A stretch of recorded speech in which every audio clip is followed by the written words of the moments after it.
Yo, what's up guys? This week I'm going to go over probably one of the most debated topics when it comes to our favourite underdog faction, which is Genestealer cults. Well, that's mine anyway. I could literally argue this point until the cows come home, but instead I'll try and keep it, fairly brief, to the point, especially since I've probably mentioned a lot of these points in other videos. But the thing is, at least half the people out there who play Genestealer cult still choose Bladed Cog. And I'll say right now that it isn't a bad choice, but I think it's certainly not the best choice. You all know that I'm a big advocate of the Twisted Helix for reasons I've covered in depth already. In my eyes, it boils down to a simple statement. I feel like Bladed Cog as a choice is the least Genestealer-y culty option that's in the Codex. It's a creed that tries to make you play like, well, any other faction, which begs the question, if you're going to play like that, then why not just, play another faction? Because you'll probably feel more at home with them. Now, as we go through this, I'm going to do my best to deliver some fair, balanced opinions. There is good stuff there, so I'll give it its dues. But more importantly, if you think I'm missing something, or if you think I just don't get it, let me know in the comments. I've played as Bladed Cog plenty of times, but perhaps I just haven't had much luck with them, or maybe I just need to play a few more times. Maybe it'll click into place then. So just tell me different if I'm missing a trick. So before we get into all the nitty-gritty bits, let's make sure everyone's on the same page. Bladed Cog has two main aspects, which are clearly very attractive to players. It certainly stands out as a pick-me choice when you read through the 6 options in the Codex. I'll give it that. Now, the big one is giving all infantry and bikers an invulnerable save of 6+. If they already have an invuln save, then it gets increased by 1. So that part applies to characters with lightning fast reflexes like the Catamorph and the Locust. They'll go from a 5+ invuln up to a 4+. Everyone else just gets a 6. Now, you all know what I'm going to say next, but it's important to make this clear for newbies. The Patriarch, the Pure Strain Genestealers, Brood Brothers, and sadly, Goliath Truck Transports, Ridge Runners, they are not affected, which sucks, and I'll never get over it. But anyway, Part 2 of the Creed states that infantry will not suffer the penalty to hit rolls when moving and firing heavy weapons. So here we're looking directly at the neophyte hybrids and their mining lasers, or maybe you give them heavy stubbers or the seismic cannons. So for a faction that has, I'd say notoriously horrendous armor saves, this creed can appear as essential. I do get that. You're probably looking at the page and thinking, well, that's a simple way to ensure that not everybody dies when I get shot at. Believe me, I do think this is strong in the right hands. I've played against other factions that have got the same thing, and it can be pretty infuriating. For example, Death School's Orcs. They've got the same thing, a 6+ invuln, on a faction that might be fielding the same amount of horde infantry, maybe more. Only, guess what? Their entire army gets to benefit from it, like their vehicles, the killer cans, all that stuff. So maybe you'll see some of my reasoning emerging here as to why I think our version is totally flawed. But if not, let's explore what this actually does for us. So for every single thing that gets fired at our infantry, or for every big slap that they take in the face in melee, they've got a 1 in 6 chance of ignoring it. So sure, that's better than no chance, considering almost everything these days is going to have some AP. But if you're being hit by something that has no AP, but in large numbers, so it's 0 or AP -1, then you're basically no better off here with this invuln save anyway. It's irrelevant. But consider this. Honestly, if you were to push up a 10-man squad onto a primary objective out of cover and then leave them there hoping to score it in your next turn, do you think that a 6+ invuln save is really going to help them keep that flag? Or do you think maybe it just means the enemy has to fire a few extra, handful of extra shots their way? Because I think we all know the answer to that. Our infantry is so weak when it comes to durability. I'd say probably one of the weakest things in the game, apart from Gretchen. So if the enemy aims guns at them, there is nothing you can do to stop them from being killed other than praying for a bad roll on, their behalf. Almost every army you face will be shooting at you with probably better ballistic skill, like 3+ these days, with weapons that wound you easy, and in enough numbers that it will not matter if you save just a few of them. The squad's going to be cut down to size. But for the sake of argument, let's say you do save a few. I don't know, let's say 3 out of 10 men survive. You've picked out all the disposable troops and you're left with some guys toting maybe mining lasers or whatever you've given them. So what happens next? Well, there's 3 different things. Either 1, they'll just get mopped up by the next thing your opponent fires at. 2, he'll leave them alone and assume they'll fail morale and they'll run away. 3, he'll charge them, smash them to bits and take the objective.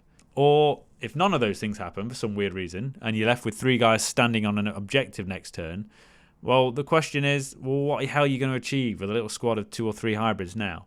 Unless it's the final round and literally every single last man counts for grabbing points, that squad's ability to do anything is just so diminished.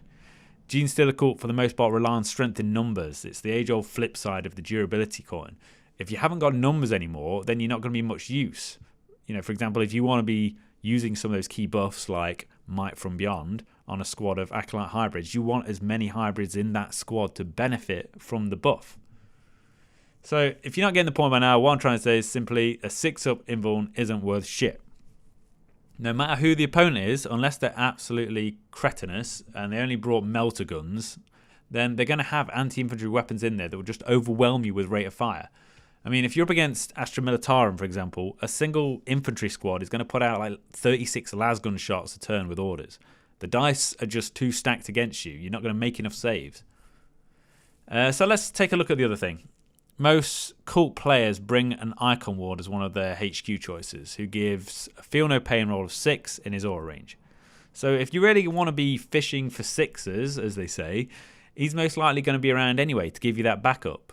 I won't deny that I suppose you could double up here, 6-up invuln and a 6-up Feel No Pain as well, but still, the damage you'll be stopping is not going to be enough to make a difference. So I think maybe I've hammered that point home sufficiently now. But what comes next is the question, so if I can't stop my guys dying, then what the fuck do I do? And the answer to this is simple. I referenced it in my first faction overview video, and I'll be discussing it further in other videos I do about defensive stratagems and deployment. It's quite simple, at least in theory. In practice, it takes some getting used to. So the answer is prevent your guys from dying by avoiding being shot in the first place. And that might sound kind of obvious, but some people really don't get it.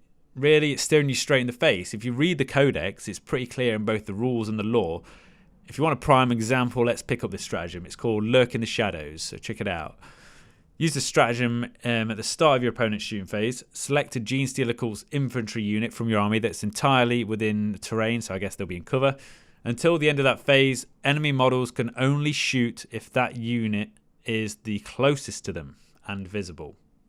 So it ain't cheap at 2 CP, but how strong is that? Presuming you've got your positioning right, you're basically just going to go, nope, you can't even touch these guys. So the positioning is so key, and you've got to obviously make sure to follow the rule there. It says they've got to be entirely on or within terrain feature. So let me just make this clear one more time in big, bold letters. Genestealer cult's durability comes from strength in numbers, deception tactics, deployment and redeployment tricks, and what I like to call offensive defense. That last point, you know what I mean. It's basically alpha strikes, or in simple terms, smashing the opponent so hard that they don't have enough to hurt you back.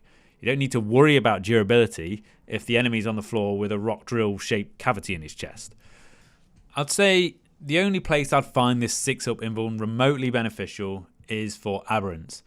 These boys will find themselves the target of a lot of enemy fire, so it can be a nice extra bonus to layer onto the Feel No Pain in damage reduction. If you're playing them right, you're going to get them into combat, hopefully without losing anyone first, and then you tarp hit the enemy. They're going to be in an extended melee brawl where their damage reduction just keeps that fight ongoing, and you're keeping the enemy busy. So a 6-up invuln, granted, will potentially help them out there nicely. But moving on, anyway, I'd say the sad part of the Codex is that the things that really, really need the invuln don't get to benefit from it. So a prime example would be the Goliath trucks. Their armor is poor for a vehicle, well, mediocre maybe, at 4+. So if you get hit by plasma, melter, anything like that, you're not even going to get to roll for a save. Personally, I bring between 4 and 7 Goliaths to every match. And believe me, I would probably be choosing Bladed Cog too if these transports could benefit from the invuln save. Because a 6-up against low rate of fire anti-tank weapons is surprisingly effective, as your chances of getting lucky on that roll just become so much more potent. So let's look at the other part of this whole invuln business. The other bonus is that it bumps up invulns on models who already have the ability. So in the case of Kelemorph and the Locust, they go up to a 4. Again, yeah, that's nice. I won't complain about it, but really it's not going to change anything. They're both toughness 3 characters with a handful of wounds each. If the enemy player gets a chance to hit them, it will take a blind stroke of luck and a crazy roll to save them realistically. They're easy to wound, and it's easy to overwhelm their saves with everyday small arms, lasguns, bolt guns, you name it. I mean, I wouldn't really bother taking the Locust anyway. He's a great concept for a character, but in every single game I've ever deployed him, and that's quite a few, he's never, ever, ever once achieved anything. The Kellamorph, sure, he's more iconic, and he does manage to get some great kills sometimes. That's his style. He pops up, you might cap the enemy warlord, and then typically, all the warlord's buddies turn around and hose him down in the next turn. But, that's objective complete. So, again, my point being, it's a nice bonus, but one that wouldn't change a single thing about how I deploy or use any of those units. The only one who I think really benefits from this is the Abominant, since you can get the Bladed Cog Relic on him, which is the mark of the Clawed Omnissiah. So that gives him the 4+ invuln. And then, because of the Creed, it bumps him up by 1. So that becomes an actually reliable save of 3+. That's big boy territory, where you can actually start using him in a certain way where you can depend on that invuln, and he's going to take a lot of fire and just deflect a lot of damage. So he's good as a distraction.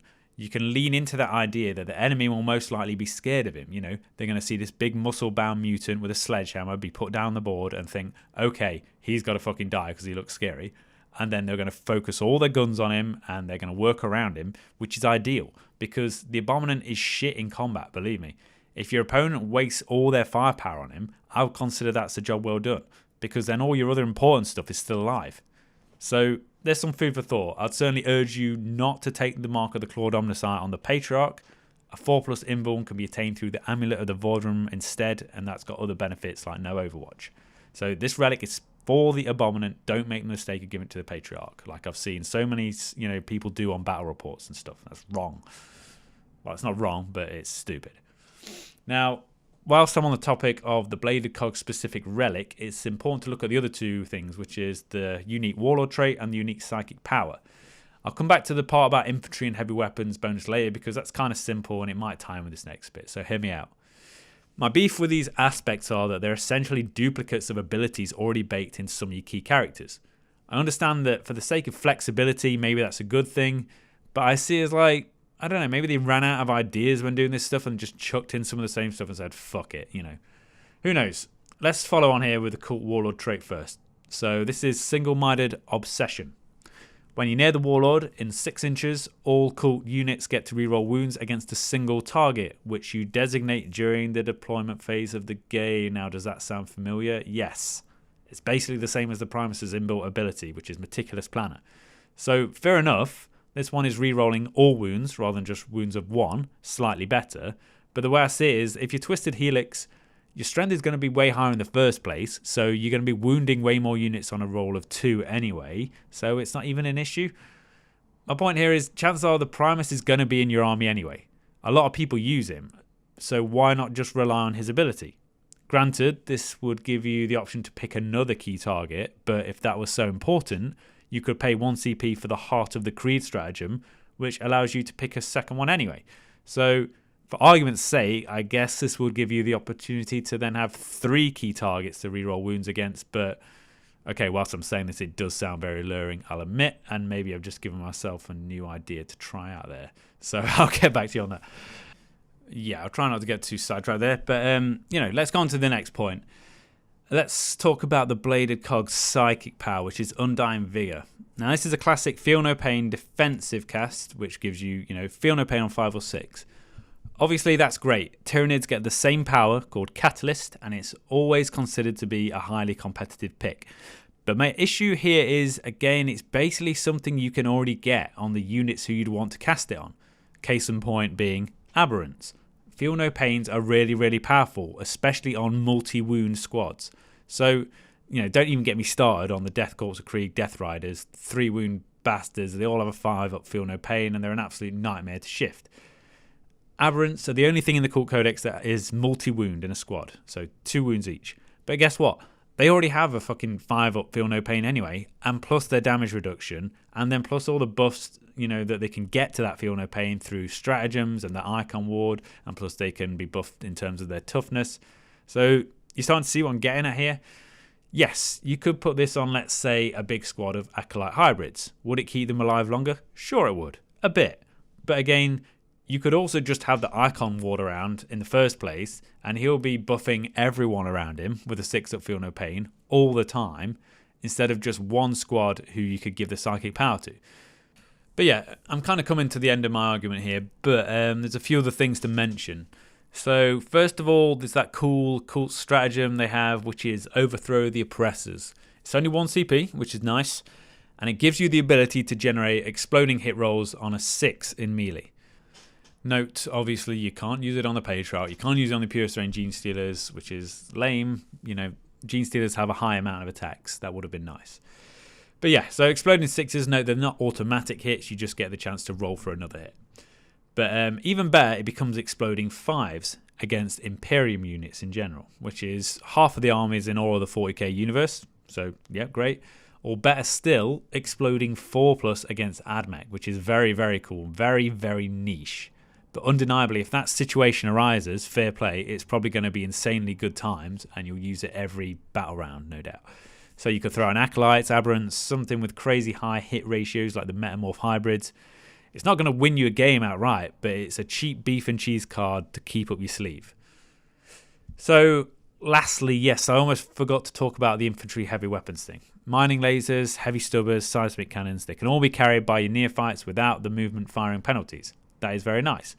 For all you people out there who are not sure, this does translate to them being in transports too.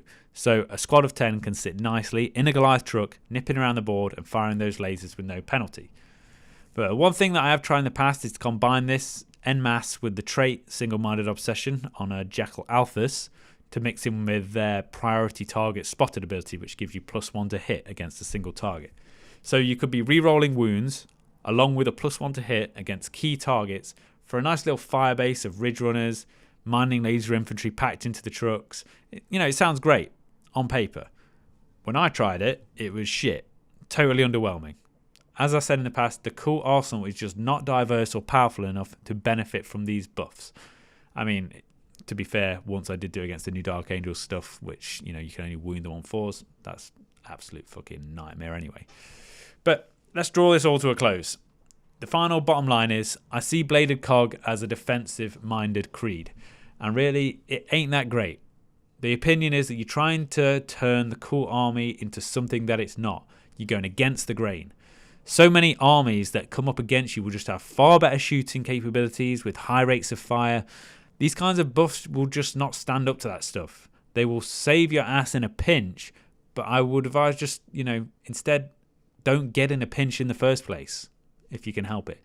Recognize the fact that your infantry will die if they get attacked, regardless or not if they've got an invuln save. All it does is delay the inevitable. The sooner you become accustomed to that fact, your men are going to get wasted if certain situations occur. You start to see them in a different light, and maybe then your game plan will start to change for the better as well. That's not to say that some people won't have had good luck with the Bladed Cog in the past, but I'm sure plenty have. For the most part, there's a reason why this faction has suffered in 9th edition, and that's because it's now a high durability standoff game. Instead of trying to compete in that meta, my advice is to go the other way and just go extreme Suicide Squad all-out offensive. And for the 75th time, that is why I chose Twisted Helix instead. But, please tell me if you think I'm wrong. Maybe I just haven't played enough games as Bladed Cog to truly see the light or figure out how to get it working. Maybe I've just had some bad matchups. Who knows? Either way, I want to hear that feedback, especially so if any of you get some games under your belt with this advice in mind. I know it's very hard to change your playstyle when it can feel so natural to you to follow your instinct and bring guns and defensive buffs and stuff. But if you can train your brain to pursue other tactics, you might be surprised at how it works out. So yeah, good luck and praise the Four-Armed Emperor.